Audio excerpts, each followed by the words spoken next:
भगवान श्रीकृष्ण एकदा निघालेले असतात आणि जाताना त्यांना अंगदेश क्रॉस करून जायचं असतं पुढे.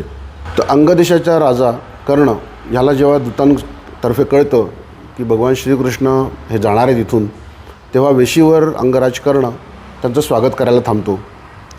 श्रीकृष्ण आल्यानंतर त्यांचं स्वागत करतो आणि त्यांना विनंती करतो की कृष्णा माझ्याकडे तू इथे थांबून मग पुढे जा.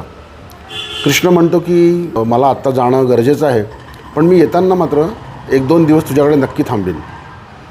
अंगराज कर्ण त्या याच्याने आनंदित होतो. तो म्हणतो ठीक आहे, तुम्ही जाऊन या आणि आल्यानंतर मात्र अंगदेशामध्ये पाहुणचार नक्की घ्या. भगवान श्रीकृष्ण पुढे जातात आणि येताना मात्र 2 ते 3 दिवस ते तिथे थांबतात आणि कर्णाच्या घरी छान पाहुणचार घेतात. एकदा संध्याकाळी असंच बसलेले असताना अंगराज कर्ण आपली एक इच्छा श्रीकृष्णाकडे व्यक्त करतो की म्हणतो, मी बरंच ऐकलं आहे तुझ्याबद्दल, तुझ्या बासरीबद्दल, पण माझी अशी इच्छा आहे की एकदा तुझ्या बासरीचं वादन ऐकावं, तुझी बासरी मी शांतपणे ऐकावी की जी फक्त माझ्यासाठी असेल.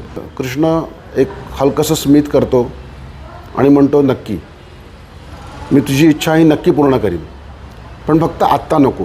जेव्हा योग्य वेळ येईल तेव्हा मी तुझी ही इच्छा नक्की पूर्ण करीन.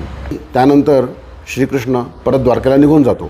दुसऱ्या दिवशी जेव्हा कर्ण हस्तिनापूरला जातो आणि दुर्योधनाला सांगतो की काल श्रीकृष्ण होता माझ्याकडे, 3 दिवस राहून गेला आणि छान माझा पाहुणचार घेतला, आम्ही दोघांनी खूप छान काळ व्यतीत केला, छान वेळ व्यतीत केला.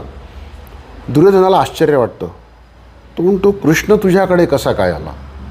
बरं, आला तर आला आणि 3 दिवस तुझ्याकडे थांबला, त्याने तुझा पाहुणचार घेतला.